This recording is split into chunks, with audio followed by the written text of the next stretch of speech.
Bonjour à tous, moi c'est Selim, j'ai 27 ans et depuis toujours j'ai ce truc en moi. Ce besoin de liberté, d'indépendance, ce rêve de construire ma vie à ma façon. Alors je me suis lancé, j'ai fait ma première opération d'achat-revente il y a un an.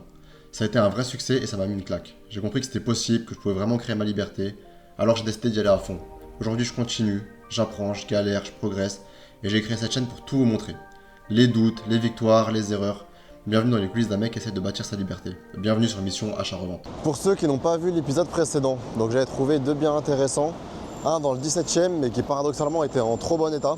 Il n'était pas assez dégradé pour que je puisse vraiment le négocier de manière agressive et me tirer une bonne marge. Ensuite, j'avais trouvé un autre bien qui lui avait un gros potentiel de valorisation. Dans le 16e arrondissement, une super copro, un immeuble magnifique. L'appartement, il était délabré, mais il avait vraiment un potentiel de fou avec une belle hauteur sous plafond, des combles à récupérer, une vue dégagée sur les toits de Paris. Malheureusement, j'ai réussi à le négocier un petit peu, mais pas assez, donc je ne l'ai pas acheté. Là, je me rends au travail. Ce soir, j'ai une visite. C'est l'un d'entre vous, c'est un abonné qui a trouvé un bien. Il était déjà sur une opération, donc elle n'a pas les fonds pour l'acheter et il me l'a envoyé. Donc un gros merci à toi pour la passe D. D'ailleurs, si vous êtes dans le même cas, si vous trouvez des affaires, vous ne voulez pas vraiment les acheter, vous pouvez me les envoyer. Et moi, si j'achète, vous inquiétez pas. Donc là, c'est un bien dans le 11e, juste à côté de République. C'est un rez-de-chaussée, j'aime pas les rez-de-chaussée, mais celui-ci, il a l'air vraiment bien.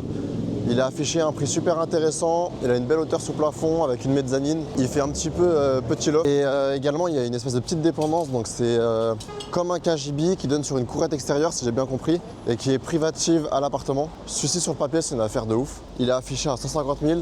Moi, je pense faire une offre à 140 si je vois pas de red flag pendant la visite. Et si l'offre passe, je vais essayer de l'acheter. Donc, je vais au travail, je fais ma journée, on se retrouve après pour la visite et je vous fais un petit débrief. Voici l'immeuble, donc il est plutôt pas mal. J'ai vu sur Google Maps qu'ils ont fait le ravalement il y a 2 ans. Parce que sur certaines vues, il n'était pas fait et là, il est fait. Et voilà la rue dans le 11e, on a 2 pas d'Oberkampf, à 2 pas de République. Vraiment un quartier vraiment top et très recherché. Et on commence directement avec le gros atout de ce bien. Donc c'est cette terrasse qui a usage privatif de l'appartement, donc on peut l'utiliser seulement pour nous. Avec une petite dépendance derrière qui nous appartient aussi et qui n'est pas comptée dans les mètres carrés Carrez. Donc là, moi j'imagine bien un local pour tout ce qui est machine à laver, équipement technique, lave-linge. Ensuite, on rentre, on a une petite porte. Là, c'est la cuisine, avec encore des fenêtres. Bon, faut tout casser, faut tout refaire, hein. Le bien est vraiment en mauvais état. C'est plus que du rafraîchissement là. La salle de bain, avec une espèce de faux plafond en plexi transparent. J'avais jamais vu ça. Ensuite, il y a une différence de niveau, donc il faudrait casser la chape, mais on arrive dans le salon avec la mezzanine. Là, il y a 3 mètres de hauteur sous plafond. Là, c'était pour voir l'électricité, mais bien évidemment, tout est à refaire. De toute façon, moi, quand j'achète, je retire tout. Même l'électricité, je refais tout en partant de zéro. Le problème, c'est qu'il est vachement sombre cet appartement. Mais à part ça, franchement, il a un potentiel de malade. Je sais pas si vous le voyez. Je viens de rentrer du travail, on se retrouve du coup, j'ai pas eu le temps de vous faire la débrief pour la visite avant, mais comme vous avez pu voir, franchement il a un potentiel de malade ce bien. Le fait qu'il y ait une mezzanine, 3 mètres de hauteur sous plafond, je vois vraiment ce qu'on pourrait en faire, vraiment un loft incroyable. Il fait 18 mètres carrés carrés seulement, mais il y a 24 mètres carrés au sol, du coup il paraît beaucoup plus grand. Vous voyez cet appartement là, il fait 18 mètres carrés, mais il paraît beaucoup plus petit que celui que j'ai visité ce matin. Le gros point positif, c'est la courette et un droit de jouissance exclusif par solo. Donc c'est à dire qu'en fait la courette c'est une partie commune, elle ne nous appartient pas, mais comme on est les seuls à avoir l'accès, on a le droit d'en profiter. Et du coup je me verrai vraiment l'aménager.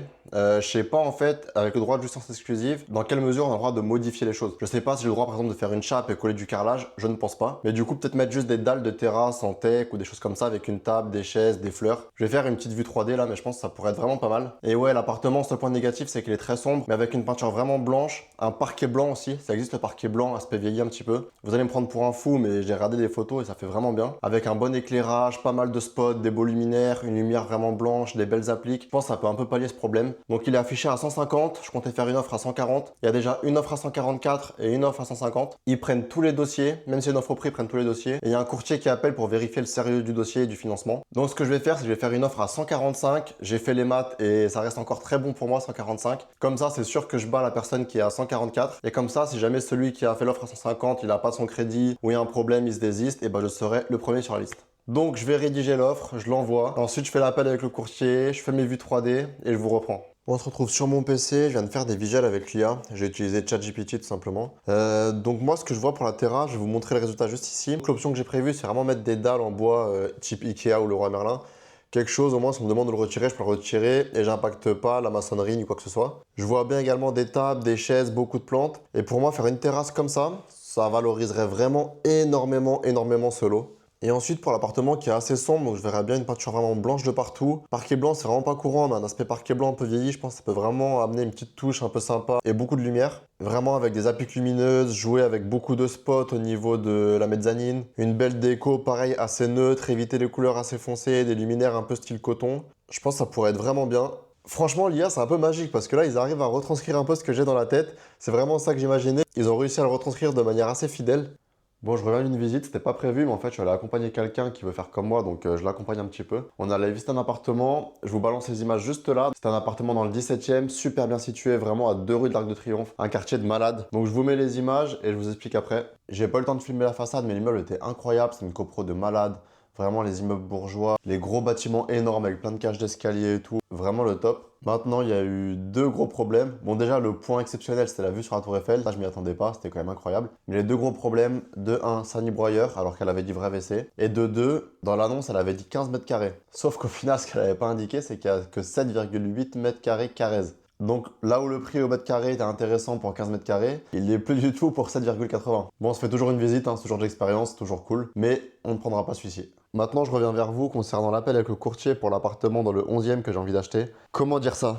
J'ai une très mauvaise nouvelle, donc en fait tout s'est pas passé comme prévu avec le courtier. Moi là comme vous voyez pour cet appartement là j'ai un prêt qui est en cours, donc j'ai eu un taux très élevé, pour rien vous cacher je l'ai eu à 4%, donc ce qui fait que j'ai des mensualités quand même assez élevées. Malgré ça je pensais quand même pouvoir emprunter encore pour un appartement. Quand je faisais mes calculs pour l'appartement du 11e j'étais à 36 ou 37% de taux d'endettement, la limite c'est 36 donc pour moi ça passait. Maintenant le courtier il me dit qu'il a fait des calculs et que lui il est à 43%. Donc je sais pas quel taux il a pris, sûrement il a pas pris le crédit sur 25 ans, il a dû prendre sur 20 ans. Et donc ce qu'il me dit c'est que bah, du coup je suis pas finançable, donc mon dossier a été éjecté. Voilà, c'est un peu une claque parce que je pensais pouvoir garder cet appartement et emprunter encore. Il me demande de monter l'apport à 60 000, moi j'avais proposé de mettre 15 000. Et honnêtement je vais pas pouvoir mettre plus parce qu'il y a encore les travaux à payer. Et là pour cet appartement là que vous voyez, j'ai mis un apport vraiment énorme, j'ai mis un gros apport, j'ai payé tous les travaux de ma poche. Donc j'ai vraiment un gros billet qui est bloqué dans cet appartement. Donc tout ce que je peux mettre pour le nouveau c'est 15 000, plus après les travaux de ma poche aussi. Donc là je me retrouve bloqué. Mais si vous me connaissez, vous savez que c'est pas ça qui va m'arrêter, il y a toujours des solutions. Solution numéro 1, ce serait d'emprunter les 45 000 euros manquants, l'argent ça se trouve. Mais j'ai pas envie de faire ça, j'ai pas envie de faire ça, j'aime jamais emprunter de l'argent. Déjà voilà, moi comme je vous ai dit c'est authentique ici, je suis pas comme vos influenceurs qui achètent des appartements, ils vous montrent jamais les revers, ils vous montrent jamais les problèmes.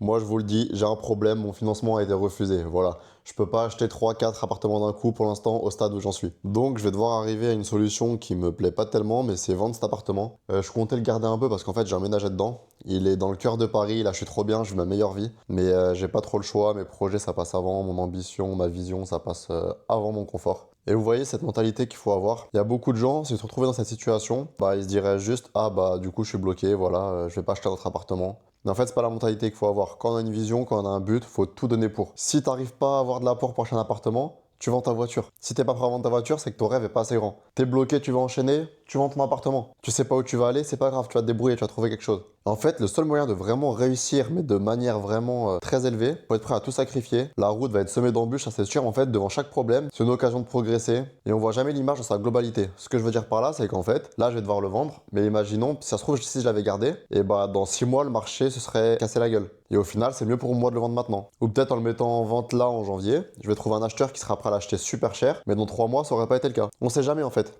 Des fois, c'est un mal pour un bien. Donc cet appartement, je vais le mettre en vente. J'ai quelques problèmes à régler avant. J'ai le Velux qu'il faut que je répare. J'ai le problème du miroir qui est trop haut, je vous montrerai dans le prochain épisode, mais qu'il faut que je répare aussi. J'ai la boîte aux lettres, on m'a volé les clés, donc il faut que je la casse, que je change la serrure. Je vais régler les problèmes tranquillement, et je pense que mi-janvier, fin janvier, je le mets en vente. Et ça m'empêche pas de continuer les visites, parce que dès que l'appartement est sous compromis, je croise les doigts, mais je pense que ça va aller très vite, et bah je le mets du coup en condition suspensive. Je peux refaire des offres, et je mets en condition suspensive, faut que je vende cet appartement. Et je précise qu'il est déjà sous compromis. Bon, c'est un revers les amis, mais c'est comme ça. Vous me voyez dans les réussites, vous me voyez aussi dans les échecs.